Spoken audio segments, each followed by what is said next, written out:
શરૂ કરી દીધી છે। ટીજીબીસીએલની સાથેની વાતચીત સકારાત્મક જોવા મળી છે અને પ્રાઇઝિંગનો જે મામલો હતો તે પણ ઉકેલવા માટેનો તેઓએ ભરોસો દર્શાવ્યો છે। ટીજીબીસીએલે સમય મર્યાદાની અંદર પૈસાની ચૂકવણી કરવાનો ભરોસો આપ્યો છે। જે રીતે આપણે જોયું હતું કે 8 જાન્યુઆરીથી ટીજીબીસીએલને બિયરની સપ્લાય રોકવામાં આવી હતી અને સપ્લાય ફરી પાછી શરૂ થવાથી હવે વોલ્યુમમાં ઉછાળ આવવાની સંભાવના છે અને તેલંગાણા પાસેથી કંપનીને 15 થી 17% વોલ્યુમ આવતું જોવા મળે છે અને હવે પૈસાની ચૂકવણી અને પ્રાઇઝિંગમાં વધારા પર નજર રાખવાની રહેશે। તેલંગાણામાં કંપનીને એબિટાના ફ્રન્ટ પર નુકસાન જોવા મળ્યું હતું અને કંપની પર તેલંગાણા સરકારનું લગભગ 700 કરોડ રૂપિયાનું દેવું છે।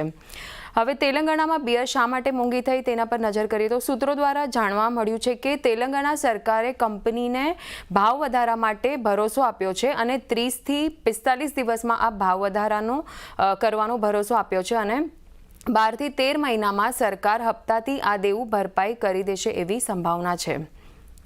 જી, તો ખાસ કરીને સમાચારના કારણે એક ફોકસ ખાસ કરીને આજે યુનાઇટેડ બ્રિવરીઝમાં આપણને બનતો દેખાઈ રહ્યું છે, ધ્યાન રાખવાનું રહેશે। આભાર શ્રદ્ધા આપનો સમગ્ર માહિતી આપવા માટે। તો જે રીતે જોઈ રહ્યા છે સમાચારનું રિએક્શન, કારણ કે તેલંગાણા બ્રિવરીઝ કોર્પોરેશનને હવે ખાસ કરીને સપ્લાય જે છે તે શરૂ કરવાના કારણે આજે યુનાઇટેડ બ્રિવરીઝનો સ્ટોક પોઝિટિવ બનતો દેખાઈ રહ્યો છે। કુશ, એક આપનો વ્યૂ, જો અહીંયા 5%થી વધુની અપસાઇડ આપણને સ્ટોકે બતાવી છે આજના દિવસે, જે હાઈ બન્યા હતા 2075ની આસપાસ, અત્યારે 2061ની આસપાસ કામકાજ આપણને થતું દેખાઈ રહ્યું છે। અહીંયા કઈ રીતે ચાર્ટ જોઈ રહ્યા છો? ફ્રેશ એન્ટ્રી માટેનો વ્યૂ અત્યારે રાખી શકાય અહીંયા?